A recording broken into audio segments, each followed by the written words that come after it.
Good evening, everyone. Thanks for coming out this evening. This is our fourth, and I'm not exactly sure how many we're going to have here, probably maybe one or two more, but this is really the fourth out of at least the initial four that were planned debates, or should we say open forums at this point, since this has kind of turned into a non-debate type situation.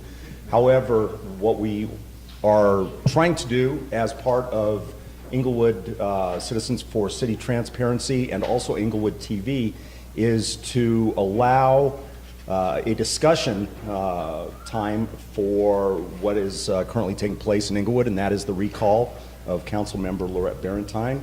And I want to do this up front because I'm always remiss towards the end of this. I want to thank Doug for joining us every time we've had these get-togethers. It's always good to have someone up here to moderate and to ask questions when necessary. Also for the food that was brought every time we have some refreshments. Sometimes we've got a lot more, sometimes not as much, but it's always great. And I want to thank those that provide for that. So yes. So this evening, as we did last week in the library, we are going to have this be a audience question session back to Lorette, and it's pretty much an open forum with regards to questions. Again, this is really about transparency. We don't have canned questions, we don't have canned answers. We want this to be about whatever the citizens have questions about, specifically with regards to the recalls, since that's kind of the hot topic right now. But there's a lot of other stuff going on in this city. We have a lot of issues that citizens are concerned about.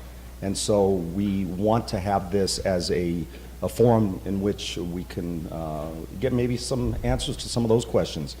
So without further ado, I'm going to invite Lorette to come up, and if you have questions, again, this is really about the audience and questions from the audience.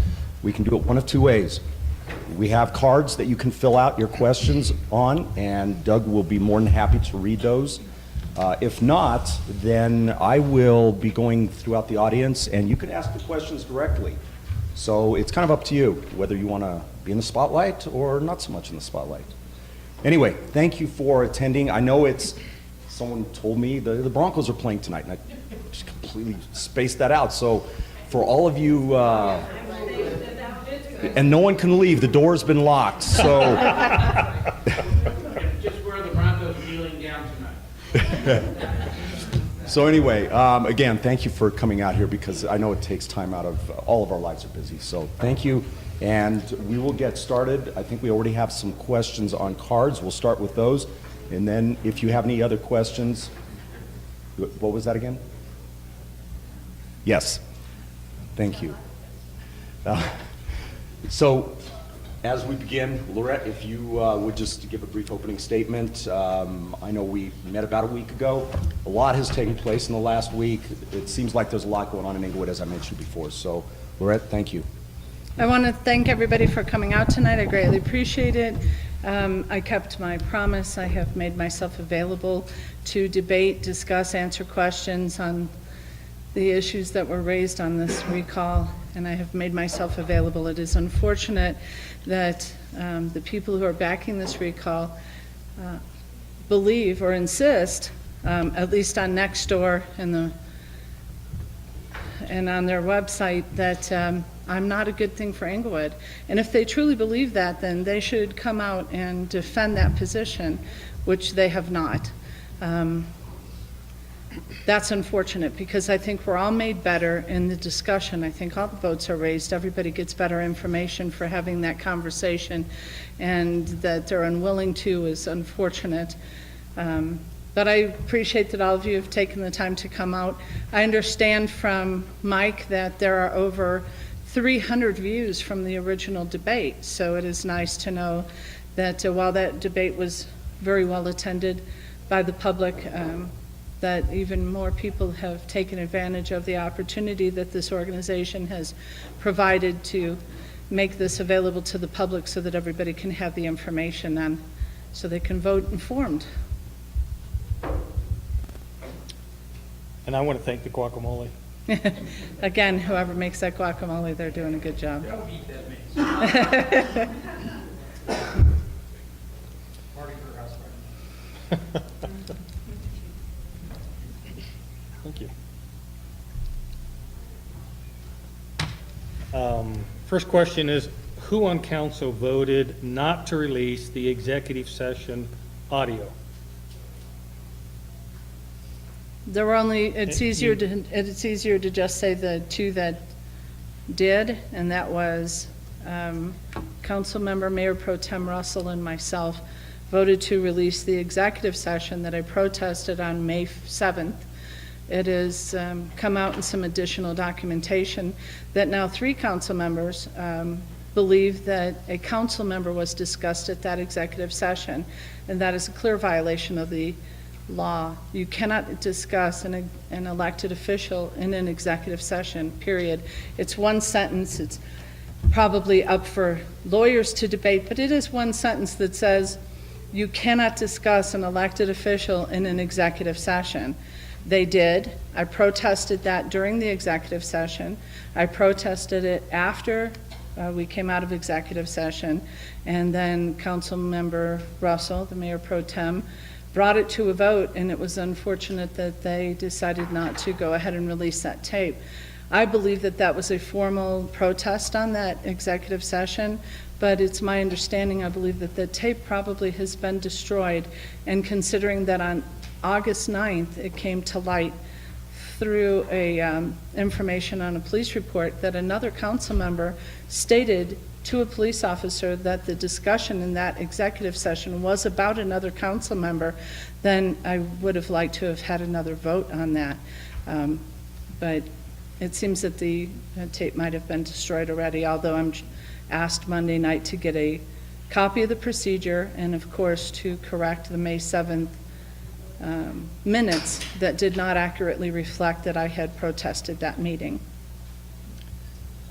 Next question is, did you vote against hiring an emergency manager? No. We have not, the council has not voted yet on hiring an emergency manager yet. The issue of positions that would come up was brought to study session as it was with the rest of the budget.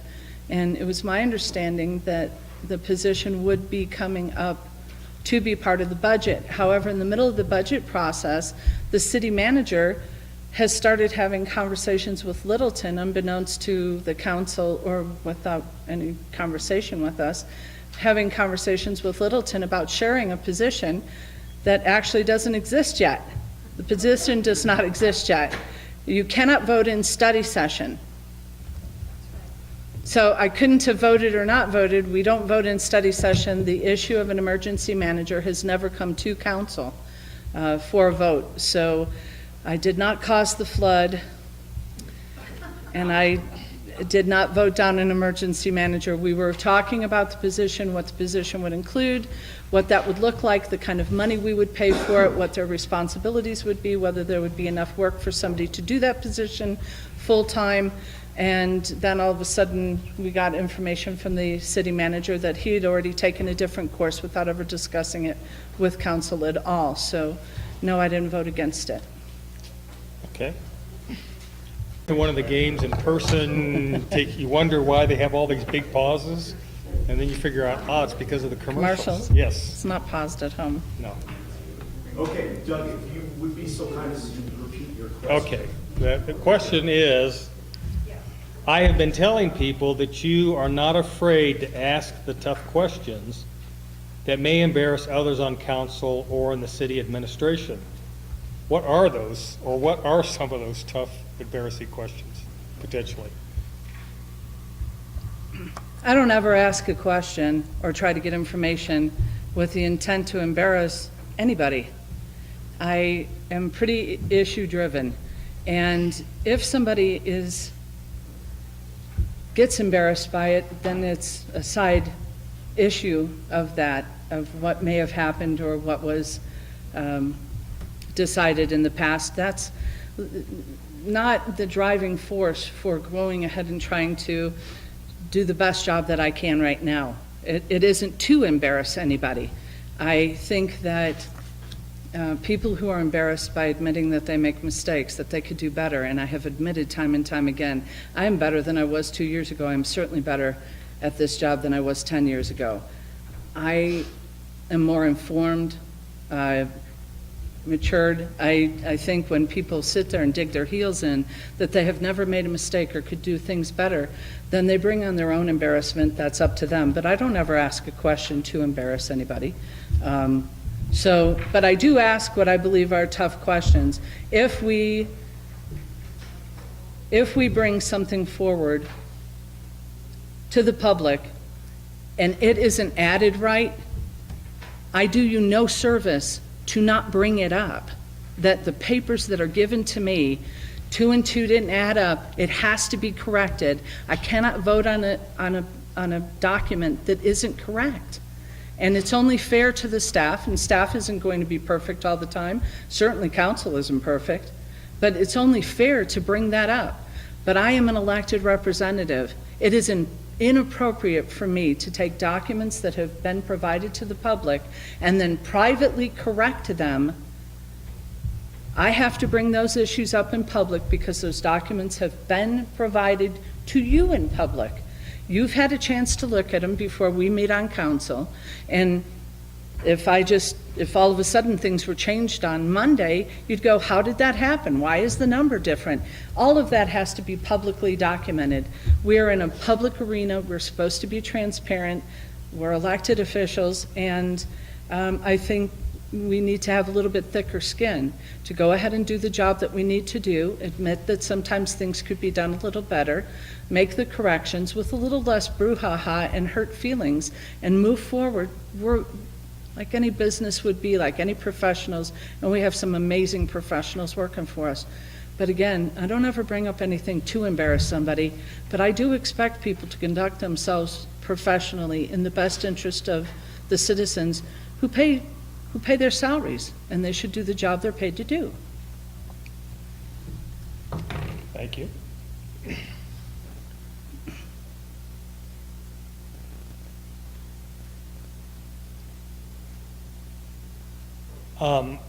Eric Keck is supporting, I think, the need for an emergency manager by saying floods are not only possible, but we could also have a chemical spill on Santa Fe or a train wreck. Are these only Englewood's responsibilities to respond to and deal with? No, they are not, and we have intergovernmental agreements with Arapahoe County, with our surrounding communities, Littleton, Englewood, Centennial, Denver, and we did before. I mean, when we had the Englewood Fire Department, we didn't have all of the equipment. We had intergovernmental agreements so that if we had a fire that needed certain equipment and somebody else had it, then they would provide that equipment, same as we would for them, as good neighbors do. We're part of Arapahoe County, we're part of the state of Colorado, so they are not only ours to handle. Whether a standalone emergency manager for the city of Englewood is the right way to go, whether partnering with another city or whether contracting with Arapahoe County is the wisest thing to do, it needs to be a conversation, not a political agenda battle. It needs to be the best decision we can make, and we can only make that decision by having the conversation. Our city manager was actually the emergency manager for the last 2 municipalities he was employed by. We had an emergency manager, which was the fire marshal, that was designated. We had an emergency plan on our website, which was brought up by citizens that came forward to council. If we didn't follow the plan properly, if it wasn't a good plan, then we need to go back and take a look at that and reevaluate. But, you know, we don't need to, we need to be honest about what we could do better, what we've fallen short on. But the emergency manager alone would not have been the panacea to this situation. Thank you. You have been described as not being a team player on city council by a former council member. Please explain your view of teamwork and what that should look like. Everybody needs to do their research and their job. We need to communicate with the citizens and we need to have an idea of what we're bringing to the table.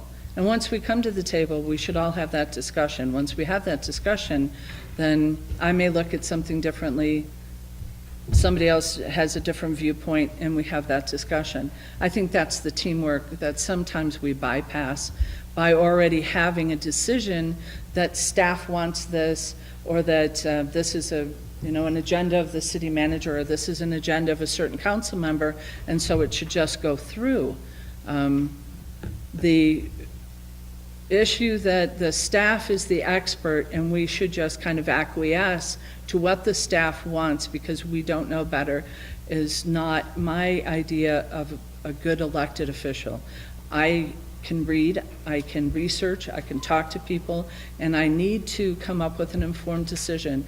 I put that in the same genre as when my son was ill and he was on oxygen for 10 years, and I had doctors who had degrees and years of experience, but in the end, it was my signature that was going to send my child into surgery. And I had to make an informed decision.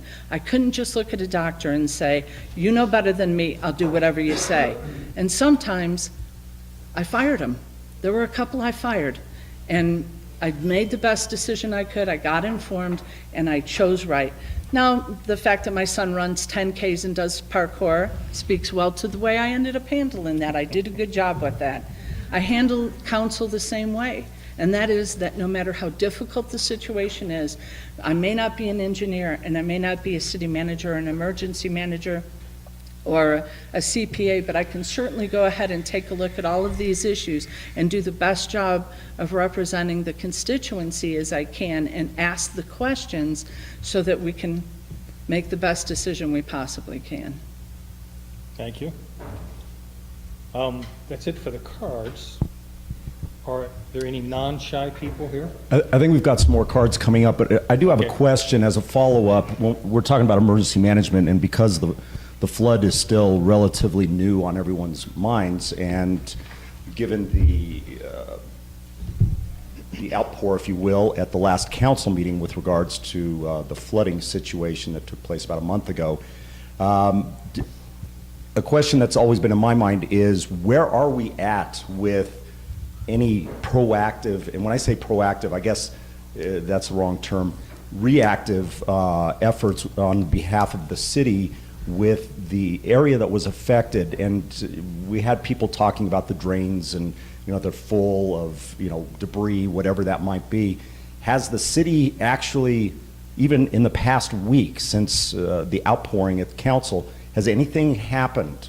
I haven't heard of anything, and so I'm just wondering, is the city still looking at the situation, or are they out there taking a look at what's going on with the infrastructure? Yes.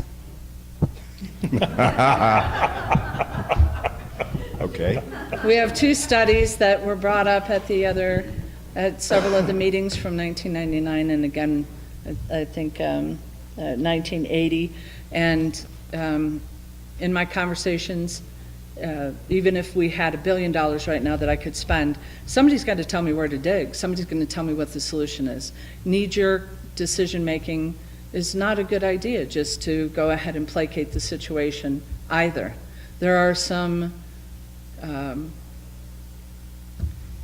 steps that can be taken if it rained next month that would mitigate an additional flood, and that is cleaning out the drains and going out and scoping them. And I think that the initial concern was the pushback from the city saying that they didn't have any documentation for when those drains were looked at, or when they were serviced, or when they were cleaned out, and then telling Channel 7 that they did. So the non-consistency of information breeds a little lack of trust, and then people have to do additional work because they're not quite sure what they're being told. So I don't think that's intentional. I think once everybody kind of gets a little bit more of their feet under them and to figure out how we're going to handle this and what we're going to require. It is my understanding, I've had people come forward to me, I didn't know this in a dream, people come and talk to me, and they said, we believe that the state requires inspections, and reports are written every year. And so I asked for that information. Now, they're either accurate and they know what they're talking about and the state requires inspections, or they're not. But I am obligated to ask for that. So I hope that if there are state requirements for that, that we've been compliant with those and that we can find those reports and then move forward from there. It's my understanding from people that there were trucks out there today that were cleaning out some drains still. So I get the information more formally, and I agree with this, that all of council needs to get the information at the same time, and I'm sure that we'll get an update at the next meeting. So just to tag on to that, you mentioned that city trucks are out there today, and I guess that's really the heart of my question is the city actually out there? Because it sounded like at the last council meeting that nothing had been done at that point, and that may have been accurate and maybe not. We did have citizens that got up and did their own evaluation of the drains and provided their own information, and it seemed like the city really had no response to that. But so am I to understand that indeed the city is out there looking at those drains and doing something? According to the spies that are out there, but then I control so many people. Okay. So that's the best that I've heard. I'm sure we'll get a more formal update, but people tell me there's a truck out there, it's doing something with the drain, what's going on? So I believe that they're doing that, and it just would be repetitive again. Okay. Can I ask a follow-on to that?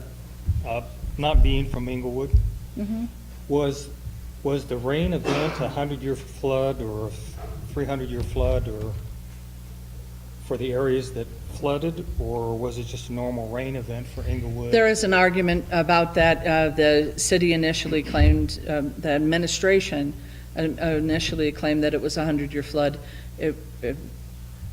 That's being disputed by the people in that area, that it was a 2 to 5 year. The information will come out later. The difference ends up being that, we can't have fan clubs. It's not like, I respect the people that I hang with, because not one person ever said, hey, Lorette, you said it, I believe it. Not one. They said, Lorette, you said it, I'm gonna go check it out. And I said, you know what? I like that I hang around people like that. That's the kind of people I like being around. They hold me accountable. This isn't a fan club situation. This isn't the city said it, and we're gonna believe whatever they say. And if there's a disagreement, that somehow there's contention, that it becomes one team against the other.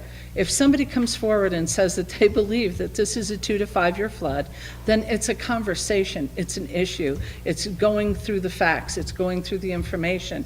It isn't just someone spoke and that's going with it as gospel.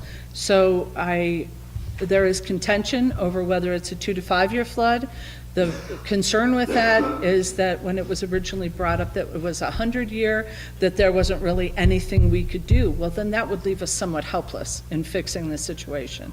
So somewhere in between those two, there's conversation about what we need to do and assess this and see if we can actually affect this. Because if we're talking 100-year flood, the general consensus is not too much it can do, except, build the boat. Well, the reason I ask is because there's portions of Littleton that actually are in a 100-year flood. There's a street that's a couple blocks north of me, going north and south, that the 100-year flood comes in and takes some of the houses out of the street. In Englewood, that's up on the north end. This happened to be a kind of a retention pond area that probably should have been designated as a flood area. It's rather localized. It's very concentrated for the homes that it would have been affecting, that got built in this.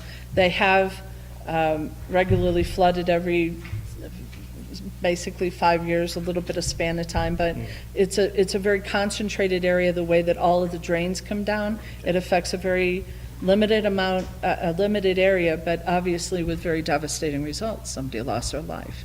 Okay. Thank you.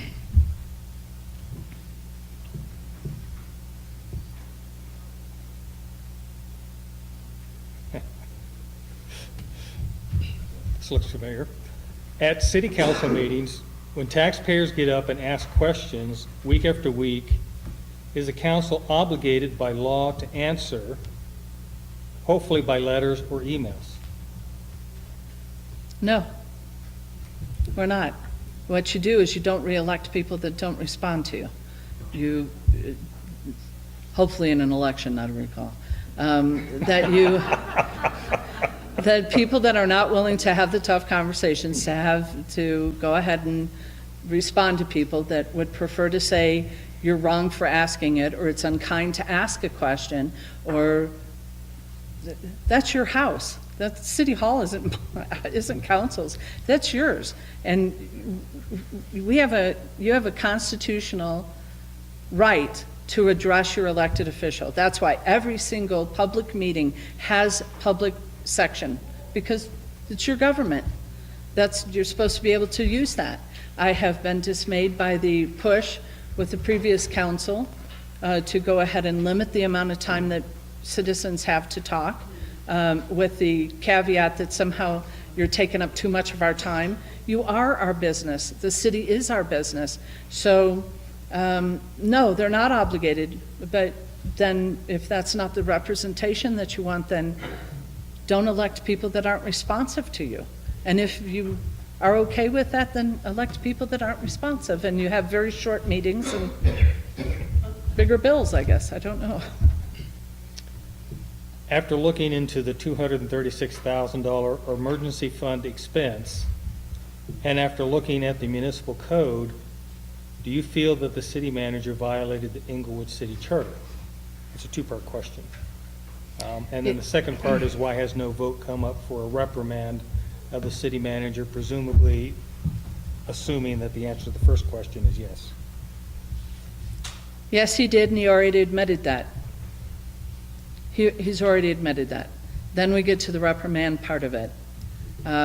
Regardless of how you put it down, whether he had the money in 13, however this gets cajoled, the end result was that the money that he spent was never appropriated. It couldn't have been appropriated because they admitted that the need for the money, they didn't know they needed it. So you can't appropriate money for something that you didn't know you needed. So it was an emergency measure according to him. There are still deep concerns about the contract and the amount of money that we spent. We need to take a look at that. And he's already admitted that it could have been done better. Whether he's gone as far as saying that he violated the charter or not, but nonetheless, it's been duly noted by people bringing it up that there is an amount limit that he can spend that he went over, and the fact that this money was not appropriated. If you look at the 2018 budget, it was not appropriated. It is not a capital improvement and is not construction. So if you take that, go, okay, well, this could have been handled a lot better. Then the reprimand is that we have talked in public and said this could have been handled a lot better. We need a better policy. We need to discuss this, and we need to make sure that this doesn't happen in the future. And that's how things happen. People make mistakes. The issue is going to end up being whether this council is going to go ahead and be the boss and thereby represent the people. He is our employee. Employees make mistakes. So if we think it should be handled better, if we think it comes close to a charter violation or violated the charter, then it's up to us to make sure that that doesn't happen again, that we have a policy in place that ensures that we're doing business of the people within the constructs of our charter and the law. That's on us. So that's what council has already brought up. Do I think that that's somewhat of a reprimand? Yes, I do. But I believe that people coming to council and saying, why did you allow this? Why did you vote for it? Why did you let him do this? Why was there an emergency? Was a reprimand to council too. To go ahead and not have this happen. We didn't know about it for 8 weeks. There are other ways that council can handle this so that we're not creating this situation either. So it's a double-edged sword, and I think the citizens came and reprimanded council, and in that, there was a reprimand with him as well. So it's not something that I believe is, we don't hang people by the yard arm anymore. So I believe that as the bosses, that we need to take our authority and handle the situation better so that we don't have it in the future. Okay. Are there any more good old boy backdoor deals like MOA that have not come to the public knowledge, and please explain the MOA deal, or even what MOA is. It's because the I don't know. Museum of Outdoor Arts. Okay. And that's a little bit all tied to the Englewood Environmental Foundation setting up of the city center, and the reason why we have a contract with the city center right now that doesn't allow us to rent out any space that would be for profit. Those deals were made in the late 1990s and the early 2000s. We were going to be an art center. We were going to be the transit-oriented district. We were one of the first on the light rail line. There were over 30 projects that were presented to the citizens at that, or to the city at that time. They chose to go a route that 15 years later we all know was not successful. Where city center is failing, it's in receivership. We're in a building that everybody agrees is too big for us, that's going to cost us a lot of money, and that we pay $2.4 million a year for, and we're going to be paying it for another 7 years. So we got into, and if we even take the fact that we went into debt on this whole thing by creating this corporation, that's a separate issue, I'm sure it might come up, but it wasn't a good idea. I'm sure that they tried the best they could at the time, but you had some people that had a vision and wanted to have this art center, and it never came to fruition, and we are paying the price for it now. I hope that as we go forward that we ask a lot of questions, get a lot of information, and hopefully the next project that we do will last more than 15 years. So Lorette, piggybacking onto that, my understanding is that we have another 7 years on this mortgage Or for till 2023, yes. something like that. Is the agreement with MOA that is tied into this, how long is that specific contract for? Because I just want to be clear whether that is a separate deal from us as a city not being able to make a profit through the end of the contract through EAF, or Whether MOA is there or not, we wouldn't be able to lease that space out to somebody who would end up giving us money. We can in 2023, once we pay the debt off that was incurred through this, with this other vehicle, with this corporation. Once that debt is paid off and we can get our asset back, then we wouldn't be restricted by that. However, it is illegal under Tabor to do multi-year contracts. So each year, council puts that back into the budget to go ahead and give them $96,000 to allow them to be there rent-free, to pay their utilities, to do their maintenance for them. That is decided each year with the budget, to whether MOA will be included in that. So that was going to be my next question. Is it a net zero gain, or are we actually subsidizing the MOA and pouring money out into that particular organization? We give them $96,000 a year. They don't pay any rent. We do the maintenance and we pay the utilities. Would we be better off kicking them out and just closing that door financially? I believe that there's some concern over whether that space then what would we do with the space when we can't do anything that would be for profit? Now, I think that it's come up for council before already that there are a couple of problems. The art that is generated out of the Museum of Outdoor Arts, we don't own. So there has been the desire to have a conversation where we have a little bit better working relationship, at least till 2023, on whether at least what's produced there, that we have some ownership of it, that we might own some of the art that's out, that we stop giving them the $96,000 because that's an actual cash outlay. They are a very wealthy organization. GuideStar would provide you all the information with their 501c3 financials, and they're fairly well heeled. They would not go under if they did not have our money. But it has not been the will of council. So as a result, when you bring up the art, are we making any sales tax off of the sale of any of the art? I don't know, I'm not privy to any of the sale of what Museum of Outdoor Arts, whether they sell the art, we're not invested. I have asked for the financials for the Museum of Outdoor Arts for the last 2 cycles that I have been on council for the budget, and they have refused to provide them. They do not believe that they are obligated to give us their financials. And I guess not to be the dead horse, but the 96,000 that we're paying them, what's the reason behind that? You know? It's just part of the contract that they did from the beginning. I would have to go back and tell you there, if you want to ask, there's a list out there of about 4 or 5 mayors, you could go ask some of Yeah, them. so to that point, how long have they been in the space?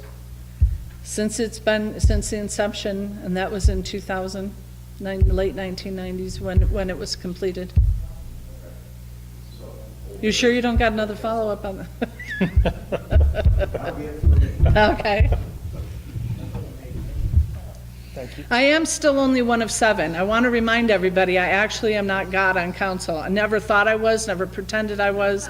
I am still one person of a team, and I try to make my concerns known, but I only have 1 vote.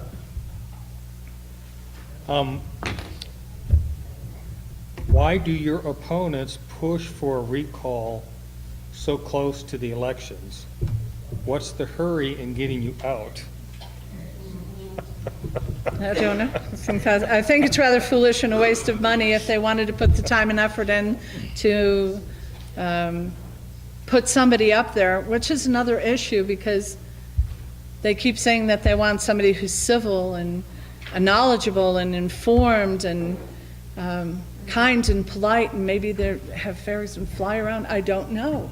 But this magic person that they say they're going to put in there, and nobody is, I have no idea who this person that is always even-tempered, never verbose, doesn't go over, doesn't ask too many questions, and always gets along with everybody.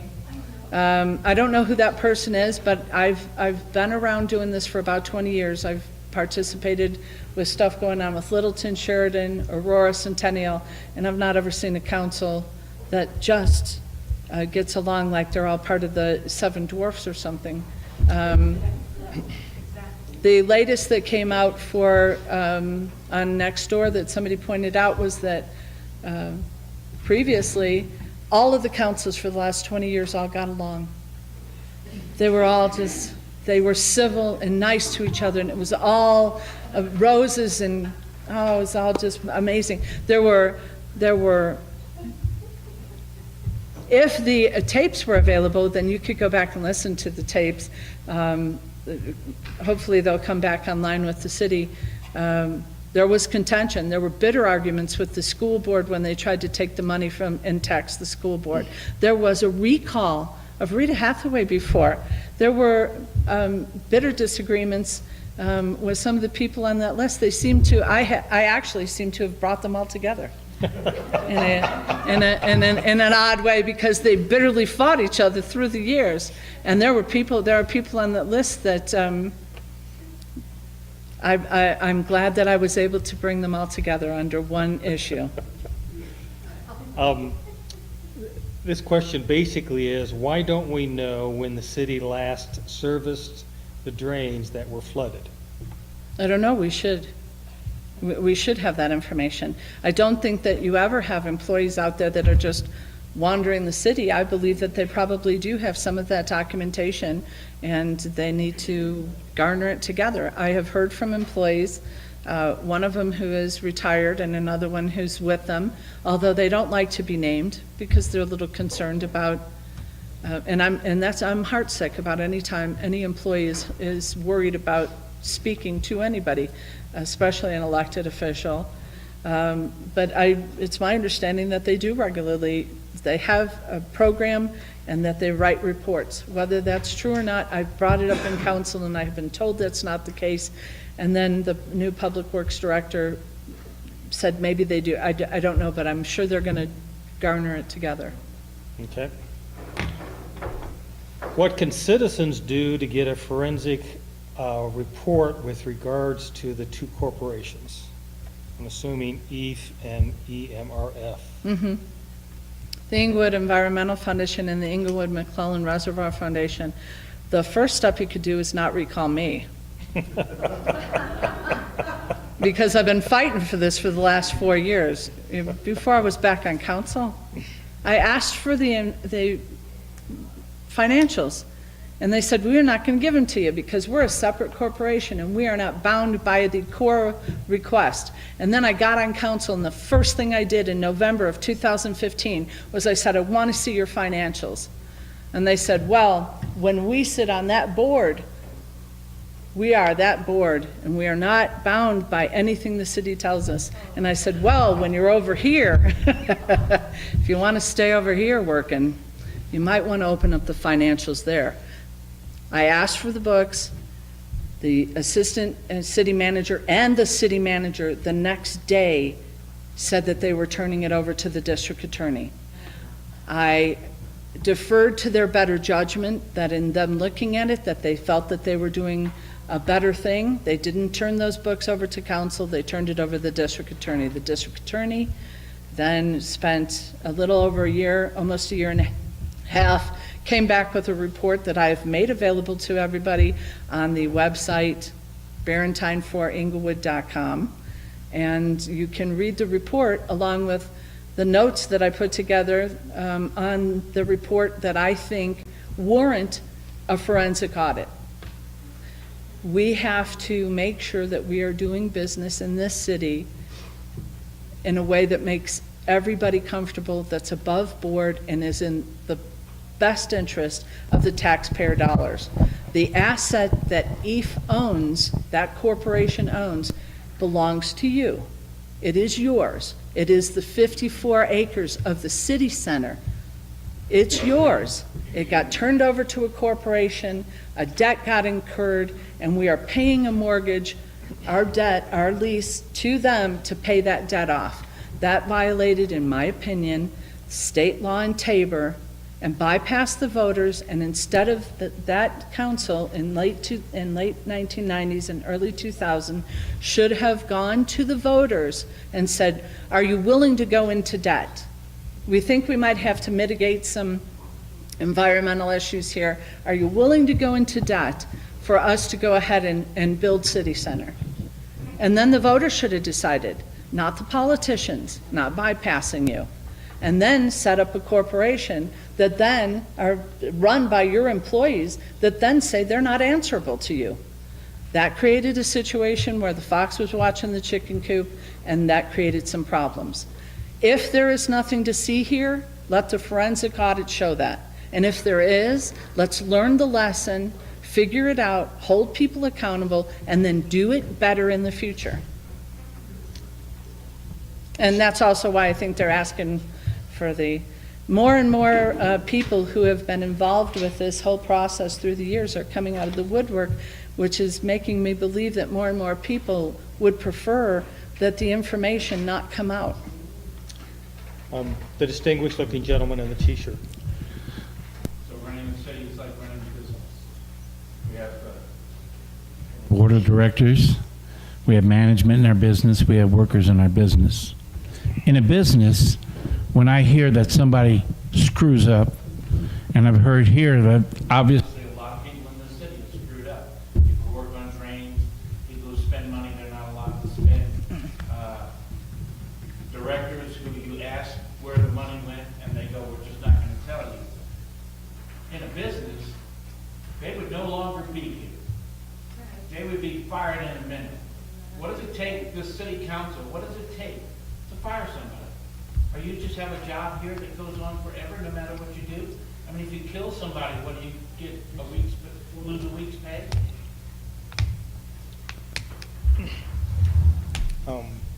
And when you go to read the report, individual one is no longer with the city.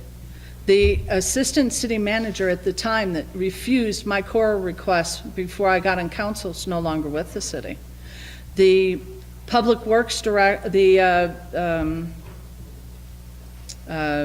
utilities director is no longer with the city. The city attorney who told them that they could do what they were doing is no longer with the city.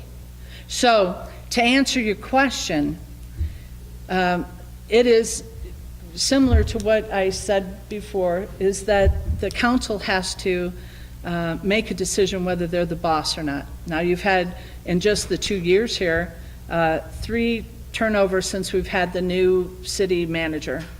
We have to make a decision on whether, of council. It's not the same council that hired him, except for one person. One person still sits on this council that even hired him.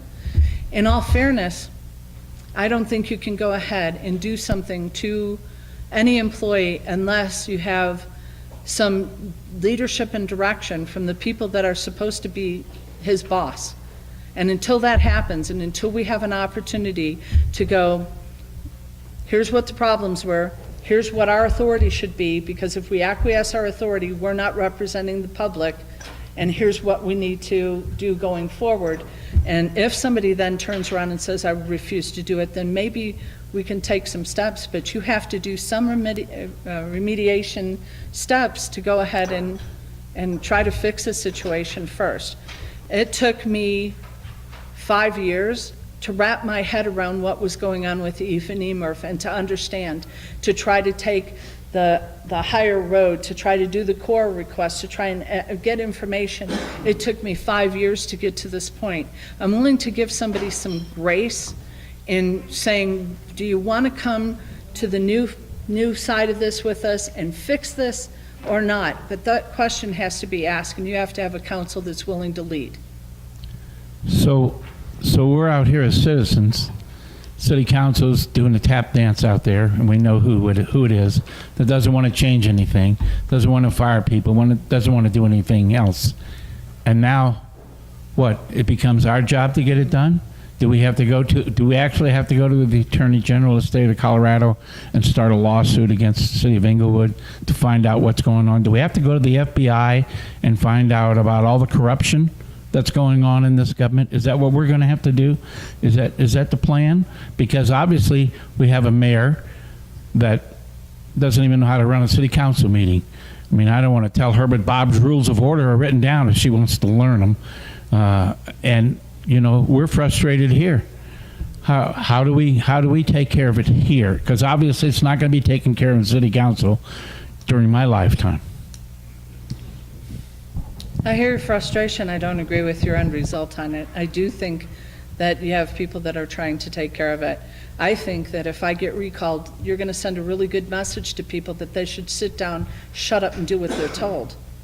So if you have people that are willing to stand up and fight for something, even when it's uncomfortable, even when it might show that we have some problems and some flaws that we need to take care of, then you're going to scare the rest of those people, and it's unlikely that you're going to have somebody that's going to want to run for this position and then go, I'm going to take up the mantle that got Lorette recalled.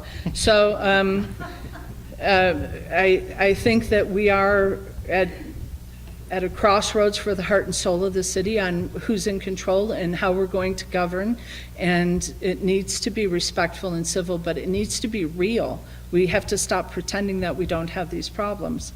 I don't think everybody is tap dancing, but you know, that's the reason you have elections, and that you get elect or unelect people. I can only say that I've done the best job I can to bring the issues to light, and this is where it's led me. And I believe, with all my heart and soul, I believe we're at a crossroads for where we go from here. And we can nice our way into just go along and get along, and we will end up in more trouble than we were before. So I'm trying to bring that to light. I don't want anybody's head on a platter. I was heartsick that on Nextdoor and somebody emailed council and said, Lorette's calling for the firing of the city manager. That is a lie. Anybody who can listen, I never said that. I said we need to address the issues that were brought up by the citizens to this council. We cannot make it look like we're sticking our head in the sand, and immediately people go, she's trying to get him fired. That is not what I said. I said I would like for everybody to be better at their job. I'd like council to be better at their job. I'd like for us to address the issues that the citizens are bringing and have a real professional conversation about what we think should be done different in the future. To do that incendiary kind of she's just saying she wants them fired is disgusting, and it puts too much pressure on a situation where we need everybody to come together, work on issues, and find solutions, and we're not doing that. So if you don't survive the recall, can we count on your support on our side? He didn't have the mic, I'm not gonna, he had enough time. Okay, this question is about the Englewood Depot.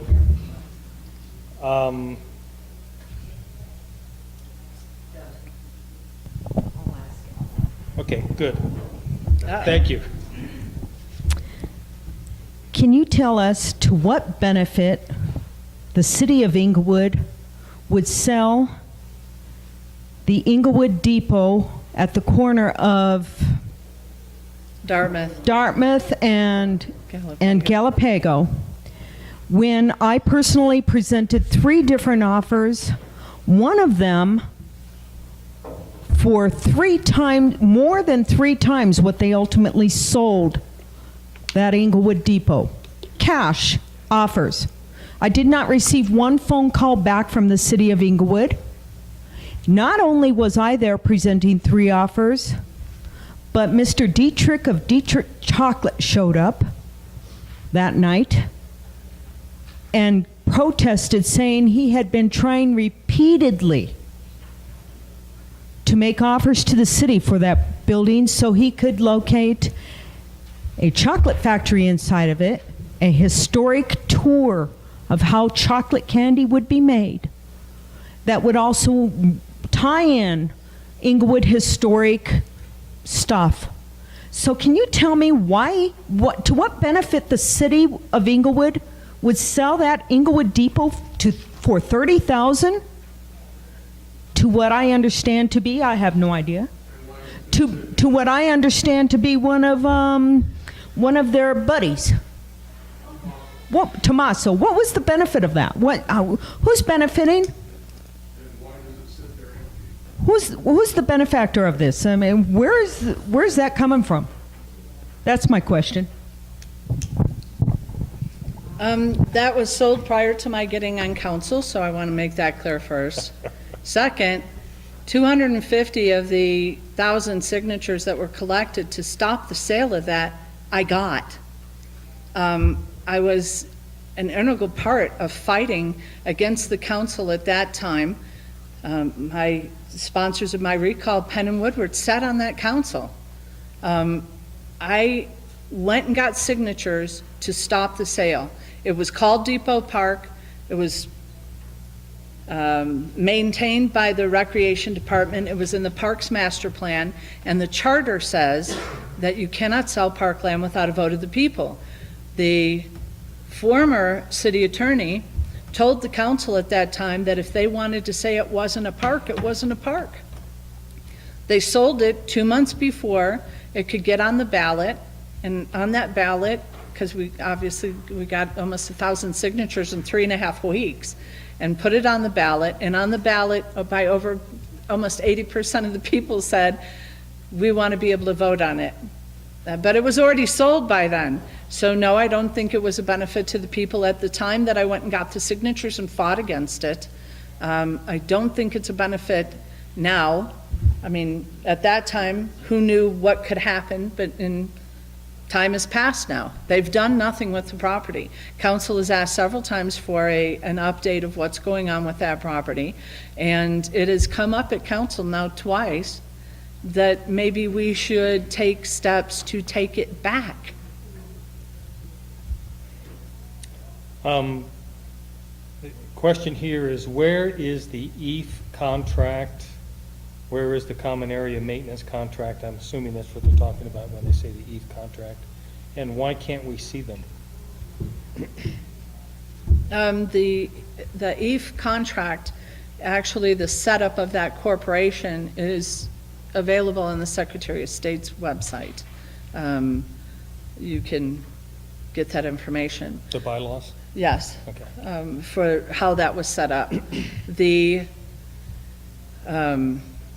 meetings since 2016, and I can't take total credit for this, Councilmember Russell, the current Mayor Pro Tem, worked very diligently as well on making sure that this organization made their minutes public, that their meetings could be attended by the public, that took some time, and that we could try to get them back on track. I do believe that they are handling things better now, that there is some transparency now, and they have actually come forward and wanted to be dissolved. The problem is that they are in a catch-22 because they still hold the asset, and until we can pay for the asset, which is 7 years times 2, well, minus the CAM charges, until we can pay that asset off, we can't really release that corporation back. So there are some difficulties in trying to just undo the ridiculousness that was done in 2000. So I think that right now, currently, they're fairly open. If anybody wants the bylaw piece of it, we can get that. The contracts that they currently have, we could do a request for them and see what they do, but it's been so mired in all of this district attorney's report and everything that I think everybody's just kind of waiting to see what happens with the recall. A lot of things will be different on the 19th if I'm there, and a lot of things will be different if I'm not. So we'll see what happens. Sir? Good evening, Ms. Barentine. I have taken time to look at those original corporation papers by both EAF and EMERF that were filed in 1996, or I'm sorry, 1997 and 1999. I have read every word of both of those contracts that were filed with the state of Colorado. EAF is supposed to be set up as a 501c3 charity, and so is EMERF. They're both supposed to be charities, but when you go to the state of Colorado site, that you cannot find for charities either one of those 501c3 charities filed with that city. Do you know why that is? And can you tell me, in those corporation papers, the last paragraph in both corporation papers, they've said that any given time they can vote to change the bylaws and change anything in the bylaws, that they can take paychecks themselves and not basically liquidate everything they wanted to and do anything they want because they can change them. So my question is, have there been any changes to those bylaws? Where are those bylaws at? Where are those records kept? And where do we get to see them? Keep me in an office, I'll get them for you. I am being recalled because I asked for too much information. I asked for too many questions. I am asking for a forensic audit. That is the beginning of trying to get all of those questions that you just asked answered. They are a separate corporation. That corporation collects CAM charges, common area maintenance charges. They provide the snow removal, the paving, all of the services that you would from any landlord as a tenant business. Whether they're making money or not making money, they go under a very slim financial with our CAFR, but for diving into their financial information is exactly what I'm asking for and exactly the reason I believe I'm being recalled. Where can we see the original contract with the city with this new corporation, EAF, for the building? Typically, most leases by most corporations cover basic maintenance of the building, heating, air conditioning, things like that. We're now being told that we're going to have to put on a new roof at so many millions of dollars for that new roof. And typically, that's when a landlord actually pays for that through those CAM charges. Can you tell us what that says in the contract, or can anybody with the city tell us what the contract says, or give us a copy of the contract so we can review that? The contract that the city has with EAF, being a separate business, regardless of who the board of directors is, should be core requestable. The other who's going to pay for that is it's all you. It's still you. It doesn't matter whether you're taking it out of your left pocket or your right pocket. EAF is a corporation that was given your asset to put it into debt so that you didn't have a vote of the people. When we pay it off, it becomes it's just free and clear, it's still ours. It's ours when it's with them, and it's still ours when it gets done. Obviously, I want to take care of the roof and that because I don't want to get back an asset that hasn't been taken care of. But as for the details, we need to start at the beginning still and find out what's going on. If you want to do better in the future, don't repeat the past. And I got to know what the past is first before I know what we're not supposed to repeat. And until we have that information, that foundation has to be there first. This is a who said and do you believe this question. And the statement is, our community has a lower level of education than the surrounding counties, as well as a higher level of poverty and homelessness compared to our neighboring cities. Calls for service are higher and more people are victims of crime. You said it, Yeah, I read it, yes. So, other than me, I can guarantee you whoever wrote that card listens to Next Door a lot. There are, first of all, we are not an ignorant community. Second, we are probably about, I think it's only about $10,000 less than our neighbor on an average income. Don't quote me on that. Look at the statistics that are for the census. Also, according to the census, we've not increased our population. We are a third, and a third on age bracket, young, middle-aged, and older. We're a pretty diverse community. We have, I think, something like 24% of our community makes over $100,000 a year. Either that or a few Cherry Hills people snuck in our survey, I don't know. But we are not as ignorant and poor. Now, as we did have a few grants that the police department did, and they might have played up some of that piece of it a little bit more. All of the communities, all of the surrounding communities are experiencing additional problems with homelessness, and I think that we are suffering from some of our generosity in this community. We are compassionate and we are a giving community, but we also have to make sure that there's some tough love and some accountability held to that too. I think people in our community are more grounded to understand that, just giving somebody a sandwich isn't going to cure the problem. And they're not interested in just feeling warm and fuzzy about what they're doing. They actually want to address the problem to try to fix it. But they're also very respectful of how hard their neighbors work to keep their homes and their community. And they don't want to give that up for somebody else's value system that's coming into our community. So we have had a surge of some additional crime, vandalism, some drug use, especially along the corridors for Broadway, and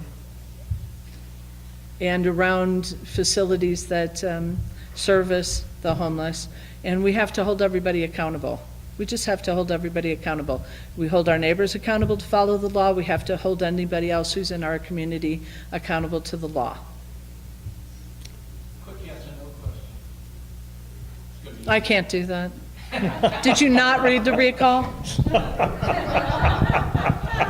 So I understand at one time, the books were sent to the district attorney, and district attorney said there are some irregularities there, but they didn't see anything criminal, and yada, yada, yada, and on, tap dance music. So the district attorney would have a copy of the books up to that point, and if he does, can we do a core request from the city of Englewood to see the books that the district attorney has? No, you do a core request from the city of Englewood to see the books for Englewood. But I'm talking about for EAF and the other one. He's done. They did their investigation, they turned it over, and you would get more information. I'm very disappointed that you didn't look at the website because it's on there. I think that, let me see, as far as the books for, it's on the notes for Eve and Emer with the district attorney report is there. That what they said was it's not illegal to waste the taxpayers' money. That was their conclusion. It's not illegal, and they are correct. It's not illegal. The district attorney deals in criminal investigations, and them wasting your taxpayer money is not illegal. So we can do a core request for those books? Yes. Okay. Whether they will honor it or not, that's up to them. Do you believe the city has purposely targeted or harasses individuals, watchdogs, who call out illegal actions of the city? Yes. I think that there have been some instances where that's happening, and it is never right, and it isn't appropriate, and where it happens, it should be stopped. And including the appearance of it. The appearance of impropriety is impropriety. We are elected officials, this is government, you pay for it, and if we're giving the impression that something is untoward, or that somebody comes and discusses something at a council meeting or a public meeting and then is somehow has retribution, that's inappropriate. If they can, it's inappropriate. It's just not right. So those things have to be investigated. Anybody who has any kind of power, it needs to be kept in check. No matter how small the power, no matter how big the power, within the city of Englewood, we should hold each other accountable, and we should follow the law and have it exacted evenly to all the citizens, so. Okay. Our last question here is, and I hope you don't mind if I paraphrase it, are you aware that the current bonds for the school and the police building are a whole bunch of money?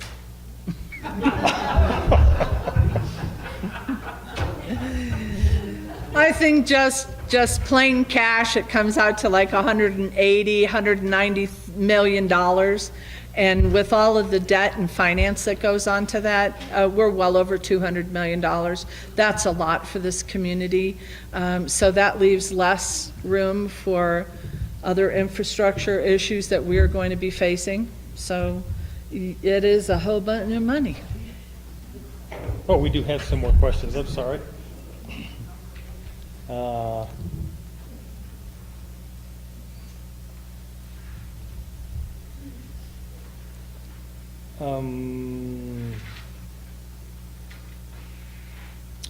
What do we do about police and code enforcement's refusal to enforce ordinances and laws? And they list, for instance, on the homeless, or prosecutors or attorneys telling the police not to write tickets because they will not be prosecuted. Does this make sense to you? Yes, it does. Okay. I expect that the homeless are held to the same standard as anybody else in this community, that a homeowner is held to the same standard that a renter is. The law should be followed, and I know that there are exceptions. People have hard times, things are happening. We've discussed that on Monday, that we should have some opportunities, part of a garden group myself that goes out and helps people who are having code problems, who have illness or elderly. But we have to follow the law, and that really cannot be up to the police to decide who they exempt from the law. Then we have anarchy. We get along and are governed by laws, and we need to follow them. I think it's unfortunate that we have any situation where the police may feel frustrated that they're not being supported by the court. Then that has to be addressed by the council as well. But we have to have that information and find out what we're doing. And the only way we can do that is for citizens to come forward and say, this is what I think is happening. There cannot be any taboo subject where people go, I can't complain about the police. I can't complain about code enforcement. I can't complain about the administration. I can't complain about city council, because somehow you're going to be demonized, or there's going to be any retribution. We have to make sure that all of that's off the table, and that we handle ourselves professionally and address all of the issues so that we can get them resolved. This will be our final question for the evening. It's about the homeless. I was in Colorado Springs and went into a store that was going out of business, and she said it was because the homeless were on her front porch, and it was discouraging business, and a lot of people, small business owners, were not going to stay. And is that happening in Englewood? It's happening specifically in my district in very concentrated areas, and it's difficult for businesses to survive with that type of activity going on. We've had a business owner assaulted. It's not healthy for the homeless. It's not healthy for the community, and we have to have some real addressing these issues. Just saying that everybody is equal and we should all just get along kind of thing is avoiding, it's distracting from the real issue. And the real issue is you can't have somebody who's defecating in front of your business. You cannot have somebody who unrolls a sleeping bag and goes to sleep in your parking lot. You cannot have somebody using drugs in the back of your business and endangering children and the residences around the business. You cannot have service organizations who decide somebody's too dangerous to be in their building and they just put them out into the community without any other support, and the community not knowing that that person is dangerous. So until we kind of all are working together to have those kind of solutions, but we can't endanger the community by not following the law either. It's neither healthy for the homeless, and it's certainly not healthy for the businesses and the residents. Great. And any closing comments, Lorette? I wanted to let you know that there is another issue on the recall Barentine deal that I actually agree with.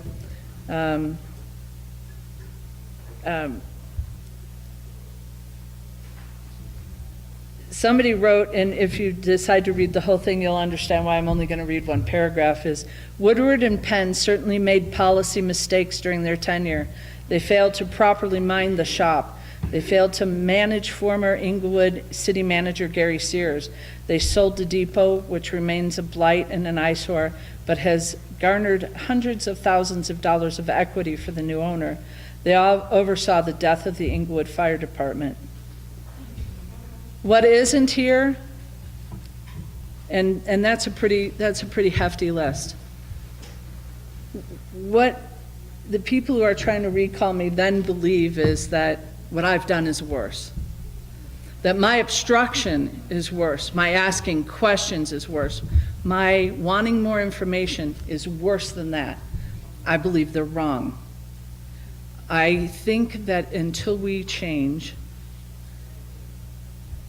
what we expect from our government officials, from our elected people, that they have to be the boss, not the cheerleader for the city, not just go ahead and tell you everything is okay, and then only say we're going to deal with issues when we're running for re-election, and then get there and decide we're all going to sing Kumbaya and everything's fine, and turn a blind eye to the issues and the problems we're having. So I don't think that what I've done is worse. And actually, in what they write, they can't come up with one thing that I've done is worse. Accusations, innuendo, mudslinging, name-calling, but not the list I just read you of the things that have happened in the past that have brought us to this state. I would suggest everybody go on the website, and I think that the need for the forensic audit is pretty clear in the report and the information that I provided on why I think that should happen. I think that not voting for budgets and all of the other little stuff, it pales in comparison to understanding why I believe that asking for this forensic audit is what caused this recall. So the rest is fluff and stuff on their part, I suppose, and because we can all agree that maybe I am annoying sometimes, but I am annoying as much as I can be on the behalf of my constituents, because I am truly trying to do the best job that I can. Thank you.